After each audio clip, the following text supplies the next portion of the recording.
When the pandemic first closed our church, it was not clear how long we would be closed. At that point, we kept recording our sermons and posting them as podcasts. While those were very good, our board has now gotten us a Zoom account which we can use for more engaging and uplifting services. It is clear that we will not be meeting in person for quite some time. While we're not all in the same space, I hope that all of us can find the connection that we have missed so much during the past few months. While this service is remote, I want to emphasize that our connections are not. We still share our social and spiritual connections, but in a different way. Much of the parts of the service will look familiar, even though they are being done remotely. Some of our rituals have great meaning to many of us, so we try to keep them in the service. Unfortunately, we cannot sing hymns together, as a lag between our various microphones will make a hash out of the hymns. We will continue to have the chalice lighting, some readings, offertory, and times we can jointly recite our covenant and our mission statement. As I noted, joys and concerns will be at the end of the service after the recording has stopped for privacy concerns. In following weeks and services, our worship associates and our musicians may not be in the sanctuary. We must all strive to keep ourselves and each other safe.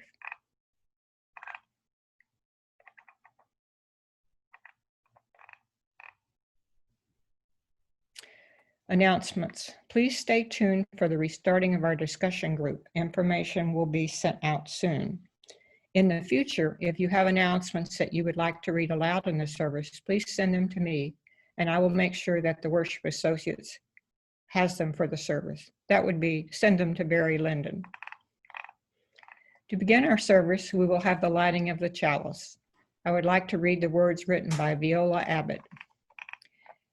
As we light the chalice and fully embrace the sacred space created here this morning, please hold in your hearts the Unitarian Universalist principle, which calls upon us to respect the interdependent web of all existence of which we are a part. Today, we remember those who share this earth with us no longer. We bear witness to their lives and the roles they have played in ours. We pay homage to and make stronger that web which connects us all.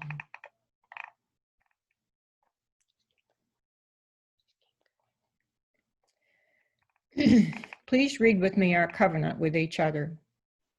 Love is the doctrine of our congregation. The quest for truth is our holy right, and service is our prayer. To dwell together in peace, to seek knowledge and freedom, to serve humankind in friendship, thus do we covenant.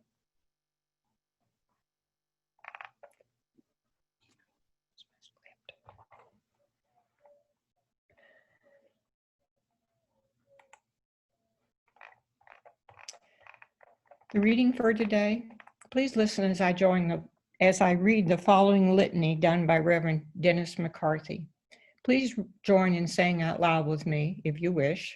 May we reach out in honesty and love. In the spirit of love, harmony, and remembrance, we stand too often divided, too often set apart from one another in heedless ways. We seek to be compassionate, but our vision may be clouded or distracted. We too often go forward day by day and look without seeing. May we reach out in honesty and love. May we work to heal the divisions which separate Earth's children one from another. May we peer through the mist of deception which hide and deny violence, mist enclosing those who suffer. May we not allow the misuse of our fellow souls to hide in broad daylight. May we reach out in honesty and love. When we see the afflicted, however they may be afflicted, may we not shrink away. May we not blame suffering on the one who suffers. May we be courageous enough to perceive suffering and compassionate enough to attend to the voices of those who suffer. May we reach out in honesty and love. When we see prejudice, when we hear evil speaking, when we witness the rough hand or the scathing word laid upon the helpless or innocent, may we resolve to work toward unity and justice. May we reach out in honesty and love. May we not turn away from the wounded head of the abused.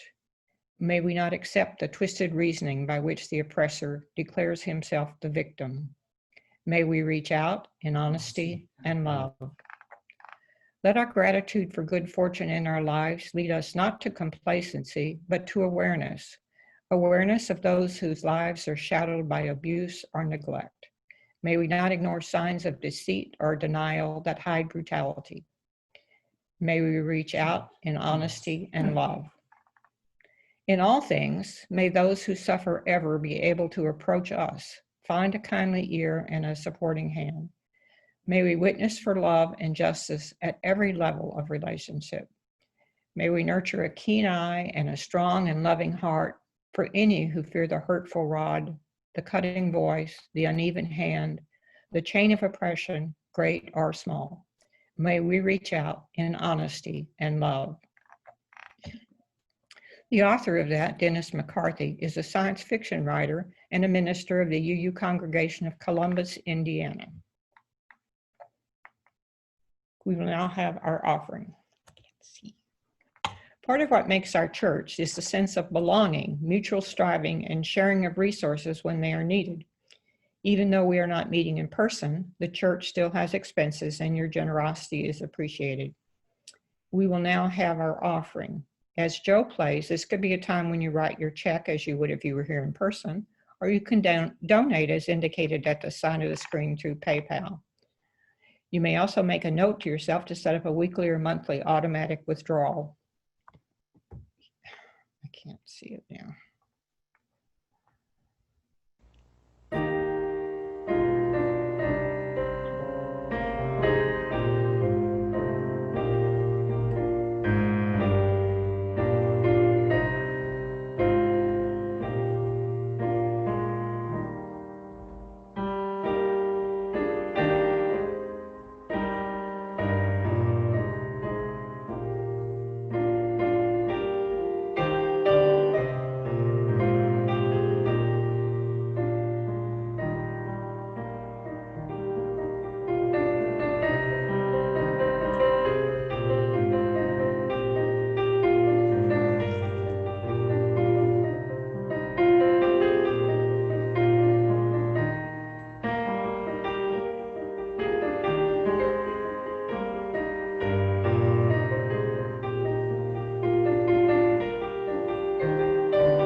Thank you, Joe, and thank you all for your generosity.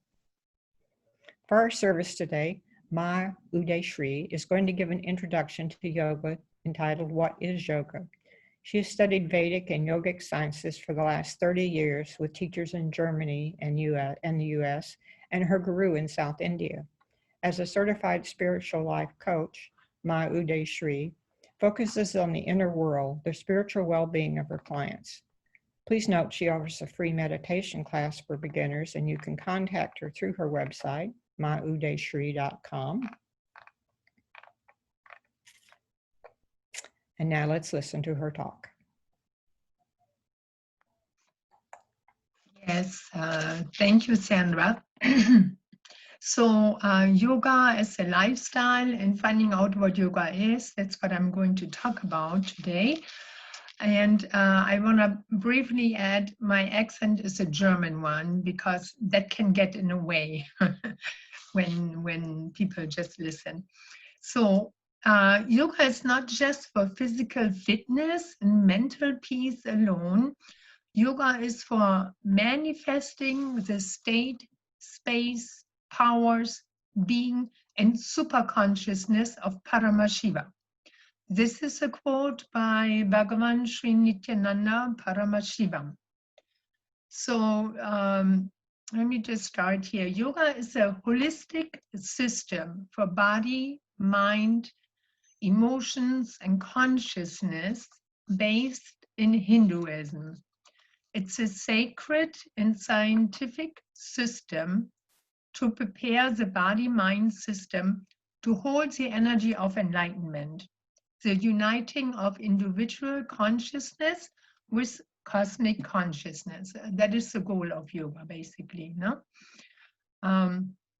Which is reaching our highest potential as a spiritual being in a human body and the state of eternal bliss. Now, eternal bliss is our true nature, though it is buried in us through conditioning, limiting beliefs, and patterns that make us powerless. It is not forgotten. Our being knows it because in whatever we do, consciously or unconsciously, we try to get back to the state of consciousness, to the state of bliss. Yoga essentially is a Hindu ritual. Many don't know about this.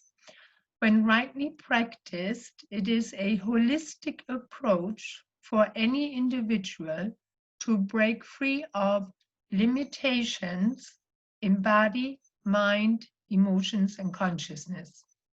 And it includes principles and involves body, mind, and emotions again, and the higher states of consciousness. Going in is basically the only way out of our suffering, mental, emotional, physical suffering. Now, what is not yoga? Exercise programs like beer yoga, wine yoga, pet yoga, those programs are not yoga at all. These classes use yoga postures, but focus entirely on the outside and even use intoxicants. Doing yoga with a pet, that may be cute, but again, it is outside oriented. Original yoga, as intended by Lord Shiva himself, focuses on going within. The only way to reconnect with our true nature and experience the state of eternal bliss. And yoga cannot be reduced to physical exercise alone. It has a much deeper and sacred meaning.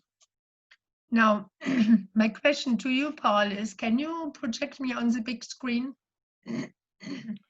Well, you're in speaker view, so that's as big as I know.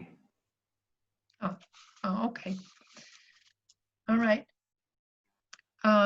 If everyone would just click on speaker view, then everyone will see just the speaker.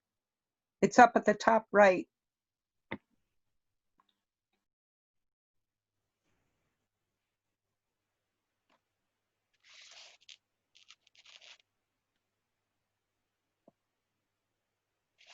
Okay, I'll just continue. And Paul, maybe somehow you can have some magic and make it work. So, who's the founder of yoga? Paramashiva, the ultimate, is the originator of yoga. And I have a painting here that I want to show. This is Lord Shiva. And as you can see, he looks very, very different. He has a lot of ornaments and other items, and they all have a spiritual significance in Hinduism. Like, for example, the snake he wears around his neck symbolizes the Kundalini energy that is present in every body at the end of the spine. And yoga helps in raising this Kundalini energy up to the crown center to create there this uniting of individual with cosmic consciousness, which we also call enlightenment or our discovering our highest potential. So Shiva in itself means auspiciousness. And he's beyond the manifest and the unmanifest existence, beyond comprehension, and comes by different names and human incarnations as well. He has come down to earth as an incarnation, as we have heard from many people already.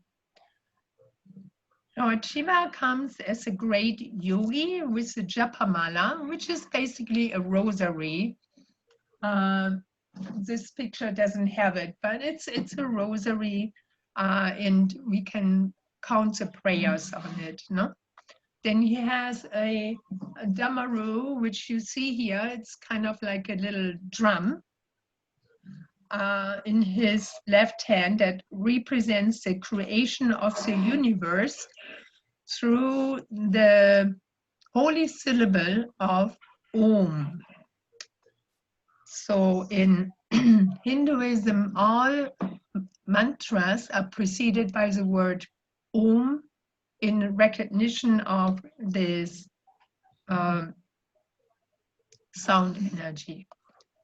So one of the yoga purposes is to raise the Kundalini Shakti to the crown chakra and unite there with Paramashiva.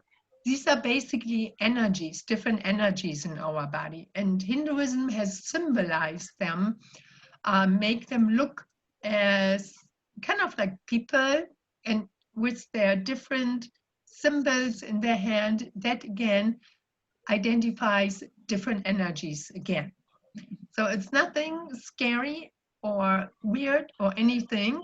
It's just, it's a different form, a very creative way of expressing this tradition. And let me see, yeah. So basically, Paramashiva came into existence. He is the original creator. Instead of Paramashiva, you can also say God or cosmic power or the universe. So that is totally up to your belief system, no? Just in Hinduism, we refer to him as Paramashiva. So he has basically existed since whenever. We don't know when it all came into existence. Now, in yoga, often we speak about the Yoga Sutras of Patanjali. Patanjali was a sage who organized all the yoga material into the sutras. So he's very well known for that in the yoga world. Then we have in other scriptures, those are called the agamas. Those are the applied sciences also revealed by Paramashiva. They are full of mantras, techniques, and practices to aid in raising our individual consciousness from a lower to a higher state. And the agamas outline a path to pure and absolute oneness. It consists of 4 paras or paths or sections, like chaya or lifestyle, kriya, the spiritual process, yoga or methods of uniting with the divine, and jnana or enlightenment about everything that exists. Next, I'm going to talk about 5 yogic principles that are wonderful to make part of our life. So I'm starting with a quotation here, ahimsa parama dharmaha, which means non-violence is the ultimate strategy for life. So towards yourself and also towards others, including your enemies and animals, we should not have a violent attitude, mindset, or even actions. And why is that so? Because the universe abhors violence. Violence is the one and only thing we can incur karma for. And karma is the law of action and reaction. or like in biblical terms, you reap what you sow. So violence is the worst thing the universe absolutely does not tolerate. That includes mercy killing of people and animals. Because who has given life? We have not. That is from the higher power. Then why are we so that we think we can take life? No, that's also up to the higher power. It's not up to us. For example, when you kill a cow,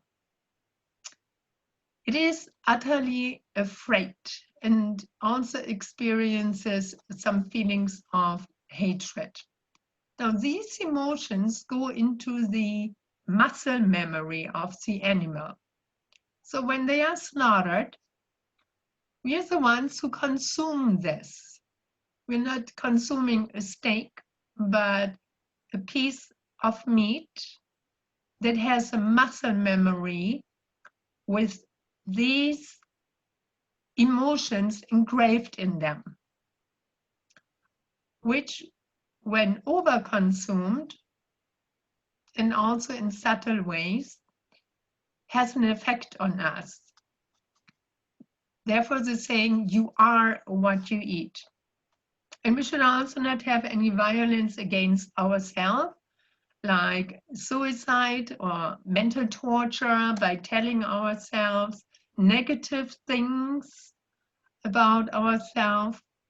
Another negative thing I want to mention that creates violence within ourselves and others is the COVID-19 parties that have emerged by students from one university, and even money is offered to the people who will be infected.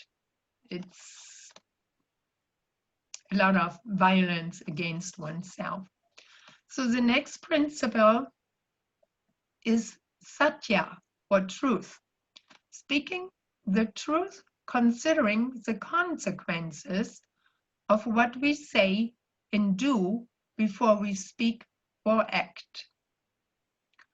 In a different way, satya is absolute integrity with nature and the cosmos. So to live in truth and live in alignment with the cosmos, with the cosmic laws. And it's not only the law of attraction, there are many, many more laws, like the law of karma, for example.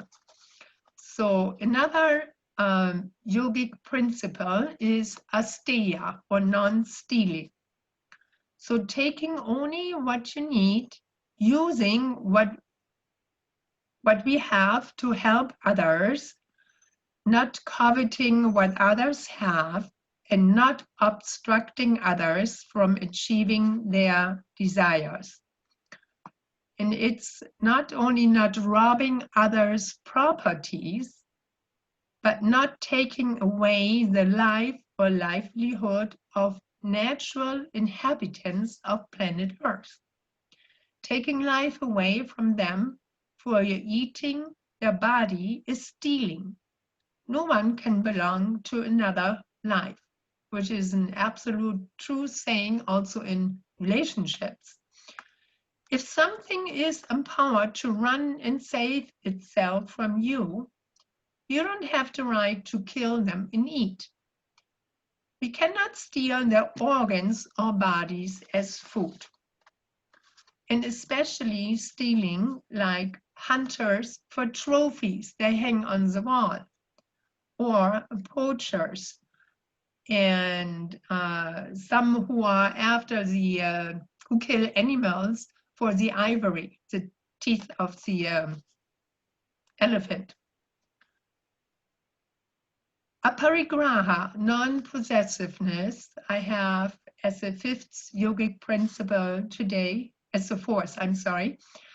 It's the attribute of non-greed or non-possessiveness, simplicity and minimalism, kind of like a Zen lifestyle. The practice of taking only what is needed to maintain our lifestyle.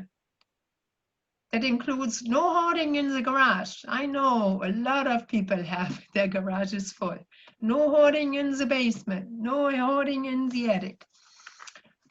So we can share that with others and make them happy as well. And the fifth principle here is brahmacharya, which translates to path of the ultimate,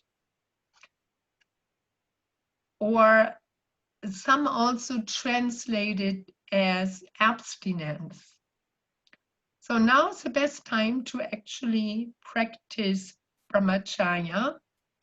It has to do with the astrological constellation of the planets during this COVID time. So if you have conceived, that's okay, but planning for conceiving is better to do it more like December or maybe next year.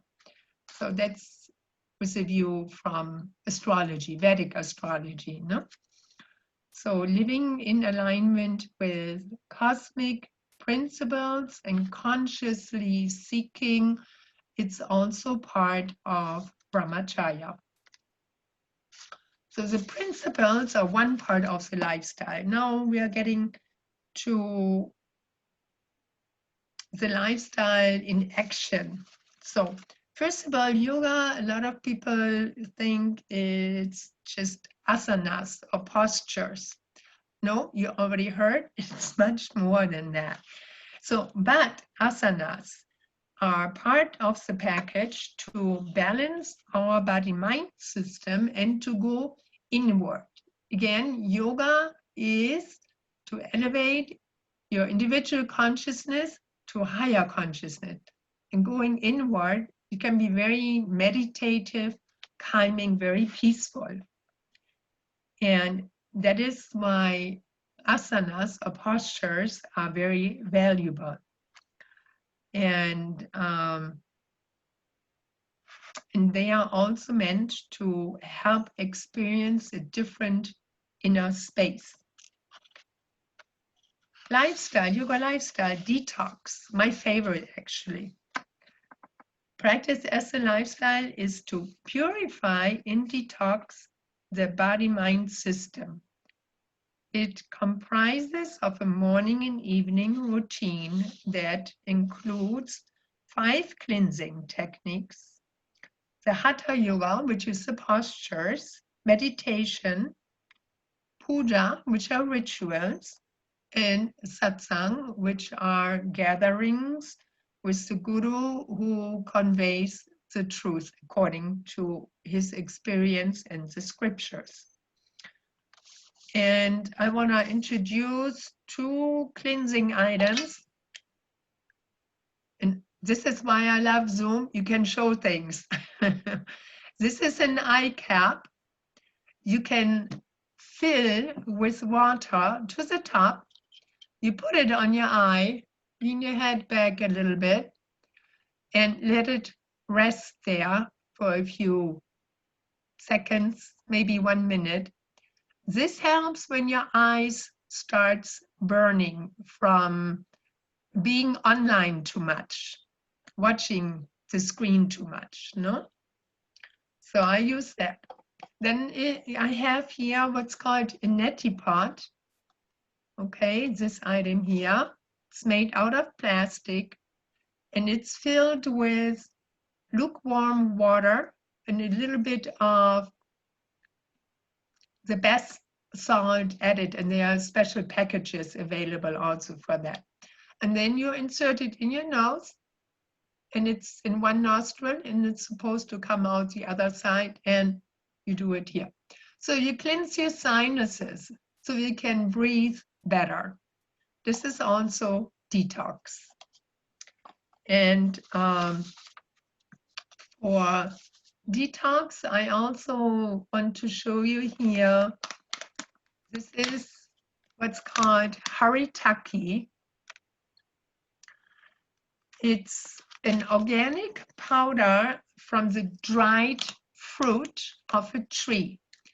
This helps your liver and your digestive system. So, and I'm not getting further into it, just a brief introduction, because next time when I talk about Ayurveda, and there we can talk more about it. And then the next product here is what's called neem. Neem again is a powder that's made from the leaves or from the bark of the neem tree. And again, that also helps with digestion and liver. The last thing that I'm going to show today, you probably all know, it's turmeric. This is organic turmeric, which you can get in a regular grocery store. This Jiva brand, I received that at an Indian grocery store. Turmeric, you can sprinkle over everything, just a little bit. Why is it good? I noticed for myself, I started having arthritic fingers where there was pain in the morning. Since I take this, it's totally gone. So if you have early stages of arthritis, it can help you. What it else can help you with, I am not prepared to tell, but maybe next time. So if you take any of these three, or want to take these three herbs, I want to suggest you speak with your physician first to make sure it's not interfering with any medication or any such thing. Now, yoga lifestyle is also about food. And the yoga lifestyle provides for consuming organically grown vegetarian food, freshly prepared according to Ayurveda guidelines, and, for example, eating with the season. And also eating at certain times of the day when the digestive fire is highest. Then you want to eat your biggest, heaviest meal, for example. So all that is part of the yoga lifestyle. The next item I have here is the karmic release. So this lifetime we have acquired a lot of karma through our actions. And it's to break free of limitations in our mind, conditionings, and emotions, freeing and expanding our consciousness, again, to reach our highest potential. Most all of us suffer, as an adult even, from something that happened in our early childhood, when you were maybe 2, 3, 4 years old, or sometimes even in the womb of your mother, okay? That limits us today to fully express who we are. So working with karmic release cleanses it, nullifies it, and you become a lighter, more energetic, and happier person. That again makes for a happier and healthier life. It all affects the health. So the lifestyle of raising consciousness. So purification also happens on a devotional level. Raising consciousness through performing pujas, which are rituals in Hinduism, through homas, which are fire rituals, and of course, visiting temples, because through performing rituals there is already a higher energy. We can tip into it and just meditate at a temple. So, and the last item I have here for the yoga lifestyle it doesn't mean it's all, there are more items, but for today it's enough, is meditation. So to explore our inner space, to calm the mind, become more positive.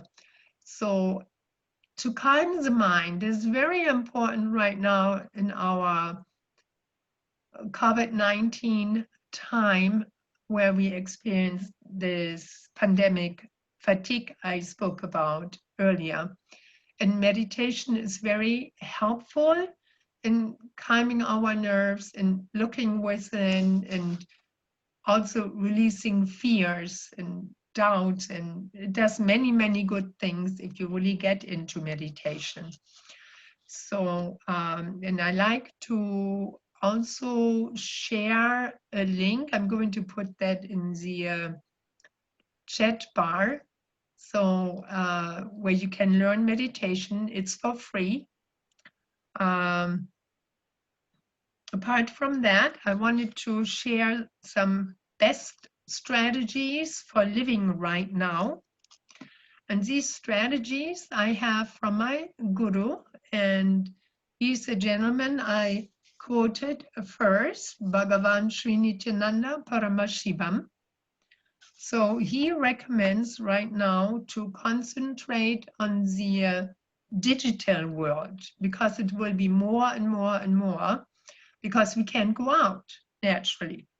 So it's good to learn more, but also if we have any investments in the digital world, leave it in there because it will go up. And another thing is the veggie world. So organic gardening is right now a good thing to do, because we don't know with the food supply, with whatever is going on, what will happen. And also to eat sattvic vegetarian food. That is what my talk is about next time, which again brings more energies and can also settle the mind, not to agitate the mind. And detox with the products I already showed you. In the meditation, we also briefly touched on. So these 4 things are highly recommended as a life strategy from yoga. So, and with this, I basically want to close my talk for today. Again, my name is Ma Udaysree. If you have any questions, you can contact me through my website, maudaysree.com. And yeah, and I offer individual spiritual coaching sessions, free third eye body scanning, free meditation class, etc. So yeah, let me type it in there. And thank you so much for having me. And also thank you, Paul and Barry, to be in touch with me, and Sandra for introducing me. I'm really happy that I had this opportunity to speak with you all. Thank you. Namaste. Thank you, Ma Udaysree. Udaysree. Everyone will please join me in reading our mission statement. We agree to provide a safe place to celebrate diversity, draw inspiration for living better lives, foster social and environmental justice, and compassionately support each other in our spiritual searches.